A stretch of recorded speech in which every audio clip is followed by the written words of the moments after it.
弟兄姊妹平安，今天是2022年的12月31号，是2022年的最后一天。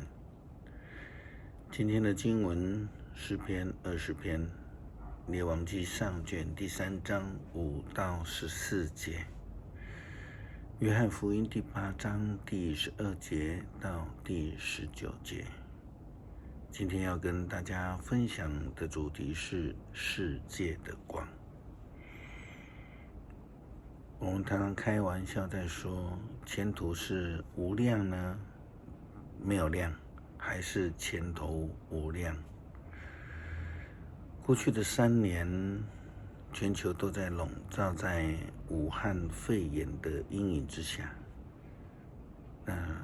随着这个病毒毒性的减弱，全世界都慢慢的走向开放之途了。所以到底是听起来很像的前途没有光的无量，还是很有盼望的无量呢？有人形容这种开放就像看到黎明的曙光，看到了希望，要脱离了黑暗。我们从全球的健康议题、经济活动的议题，也特别是所谓的外交活动、观光活动来说，都是看见了希望。最近台湾的旅游日韩2条线，特别是非常的抢手。除了因为距离很近以外，另外一个重要的原因，大家都说这叫报复性的旅游行动，因为呢看到了曙光。上帝问所罗门要什么，所罗门他的回答是：你一向对你的仆人我父亲大卫大施慈爱，因为他对你忠心诚实，有纯真的心。你不断的给他浩大而不变的爱，赐给他一个今天坐在他的王位上。上主我的上帝啊，虽然我年轻，不知道怎样治理国家，你还是让我继承了我父亲来做王。我在你所拣选作为自己的子民的人中做王，他们多得难以计数，所以求你赐给我一颗善于识别的心，能够判断是非，好治理你的人民。不然我怎么能够治理你这么众多的人民呢？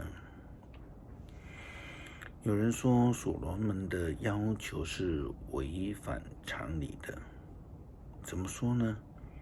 因为呢，一般人一逮到机会就会有所谓的报复性的狮子大开口，不是吗？但是我们看到所罗门他角度所看到的却是不一样的。他回答上帝说：所以求你赐给我一颗善于识别的心，能够判断是非，好治理你的人民。不然我怎么能够统治你这么众多的人民呢？因为虽然他是领受了大卫王的遗产，但同时他也承受了极大的压力，因为他不知道如何面对这众多的人民，无法知道如何去统治管理。对他来说，能够有上帝的智慧，能够依靠上帝，就是他在面对黑暗的当中的一个曙光跟帮助了。因此他要求的不多，但是就信仰角度来看，所罗门王所要求的已经是全部了。为什么这么说呢？因为已经有了上帝，还要求什么呢？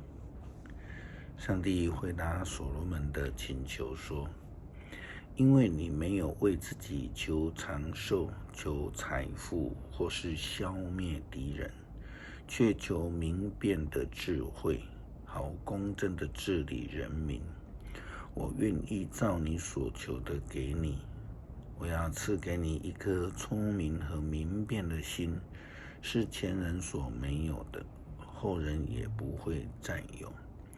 你没有要求的，我也要赐给你。你一生享有的荣华富贵，比任何的君王更多。你若顺从我，遵守我的法律和命令，像你父亲大卫一样，我要赐给你长寿。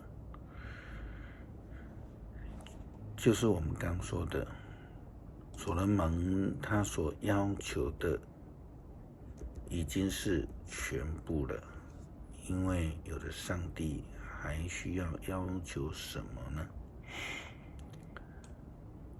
我们都知道，几乎所有的动物都有，或是植物都有这种趋光性。树会因为阳光的照射的关系，可能就会长歪了。蚊虫会朝向灯光来飞扑。人呢，很怪，就是有些人喜欢躲在那个黑暗之中。耶稣基督是世界的光，他说：我是世界的光，跟从我的会得着生命的光，绝不会在黑暗里走。所以在上帝的眼光里，正常的人应当是有趋光性的，不会在黑暗里走。虽然主耶稣基督成了世界的光，我们基督徒就更应当成为光明之子，不要躲在黑暗当中，不要行在黑暗当中，更不要行出黑暗的生命行为。心里黑暗的法利赛人无法接受耶稣基督，因此就常常来反驳耶稣。后来耶稣就更进一步的说明，他说：即使我为自己做见证，我的证言也是真实的，因为我知道我从哪里来，往哪里去，你们却不知道我从哪里来，往哪里去。你们以人的标准来判断人，我却不判断任何人。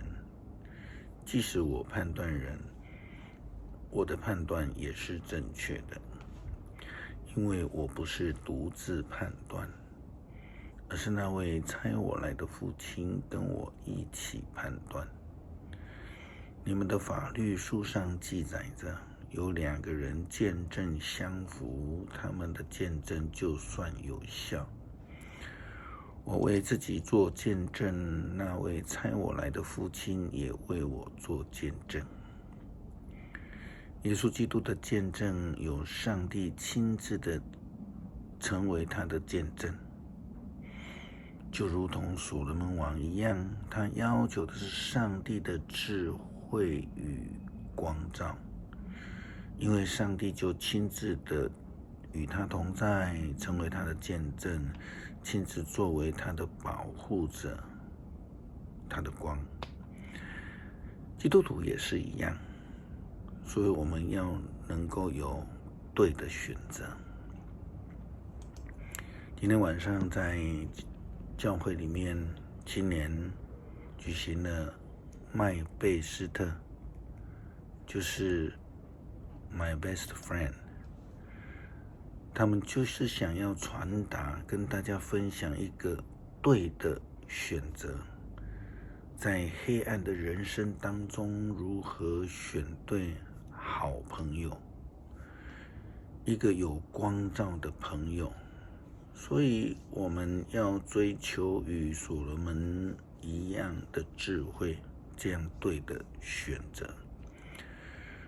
诗篇20篇。愿上主在你遭难的日子顾念你，愿雅各的上帝保护你，愿他从圣殿援助你，从锡安山支援你，愿他接受你所献的供物，悦纳你的烧化祭，愿他成全你的心愿，成就你一切的计划，这样我们就为你的胜利欢呼，颂赞我们的上帝，庆祝你的凯旋。愿上主成全你所求的一切。现在我知道，上主把胜利赐给他所立的君王，从他的圣高天应打他，以他的大能力使他得胜。有人依靠战车，有人依靠马匹，我们却信靠上主我们的上帝。他们要瓦解扑倒，我们却坚立不移。上主，求你使君王得胜，我们呼求的时候，求你应答。感谢上帝赐给我们耶稣基督的救恩。在过去几年疫情的阴影之下，你仍然保守我们。面对新的一年，我们需要耶稣基督的光照我们前面的道路，领导我们前行。祷告祈求奉主耶稣基督圣名。